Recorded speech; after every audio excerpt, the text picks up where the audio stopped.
ভাৰতবৰ্ষৰ উত্তৰ পূবত অৱস্থিত অসম। অসমৰ প্ৰাণবিন্দু গুৱাহাটী। গুৱাহাটী মাজমজিয়াৰ এটি মন্দিৰ, য'ত দেৱ দেৱীক পূজা কৰা নহয়, পূজা কৰা হয় শিলামূৰ্তিকহে। এই মন্দিৰটো অৱস্থিত চিত্ৰাচল পাহাৰত। ইয়াক নৱগ্ৰহ পাহাৰ বুলিও কোৱা হয়। ইয়াত সূৰ্যকে ধৰি 9টা শিলামূৰ্তিৰ চিহ্ন আছে।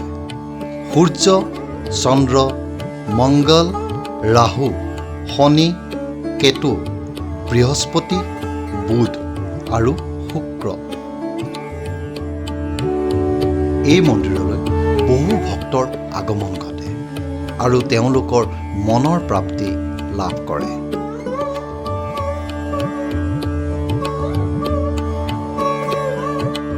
এই মন্দিৰ অতিকৈ প্ৰাচীন আৰু ঐতিহ্যমণ্ডিত সম্পদ। নৱগ্ৰহ মন্দিৰৰ লগত ভালেমান কিংবদন্তি আৰু জনশ্ৰুতি জড়িত হৈ আছে। এই মন্দিৰ আচলতে কোনে কেতিয়া প্ৰতিষ্ঠা কৰিছিল তাৰ কোনো তথ্য পাবলৈ নাই। মন্দিৰৰ প্ৰাংগণত থকা শিলালিপি অনুযায়ী 1752 চনত আহোম স্বৰ্গদেউ ৰাজেশ্বৰ সিংহৰ দিনত নৱগ্ৰহ মন্দিৰটো নকৈ নিৰ্মাণ কৰিছিল বুলি পোৱা যায়। এইখিনিতে এটা কথা কওঁ যে 1897 চনত ডাঙৰ ভূমিকম্পৰ ফলত এই মন্দিৰটো বহু ক্ষয়ক্ষতিৰ সাধন হয় আৰু তাৰ পাছত ধৰ্মপান ৰাইজৰ সহযোগত মন্দিৰটো আকৌ পুনৰ নকৈ স্থাপন কৰা হয়।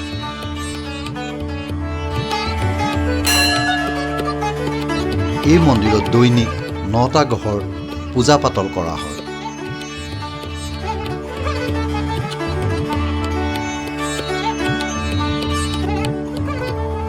তাৰোপৰিও প্ৰতি বছৰে মাঘ আৰু ফাগুন মাহৰ সংক্ৰান্তিত 3দিনীয়া মহাযজ্ঞ অনুষ্ঠিত কৰা হয়।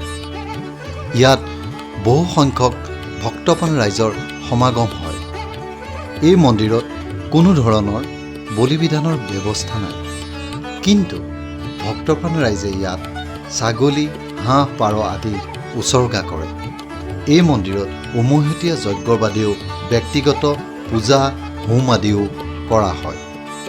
লোকবিশ্বাস মতে মানুহৰ যদি গ্ৰহ গতি বেয়া হৈ থাকে তেনেহ'লে মানুহৰ জীৱনত বহু কুপ্ৰভাৱ পৰা দেখা যায়। সেই বিশ্বাসৰ বাবে মানুহে ইয়াত 9টা গ্ৰহৰ পূজা অৰ্চনা, হোম আদি কৰে। নৱগ্ৰহ মন্দিৰ ঐতিহ্যৰ লগতে সৌন্দৰ্য আৰু তাৎপৰ্যপূৰ্ণ। এই মন্দিৰৰ শক্তিয়ে ভক্তপ্ৰাণ ৰাইজক আজিও আকৰ্ষণ কৰি আহিছে।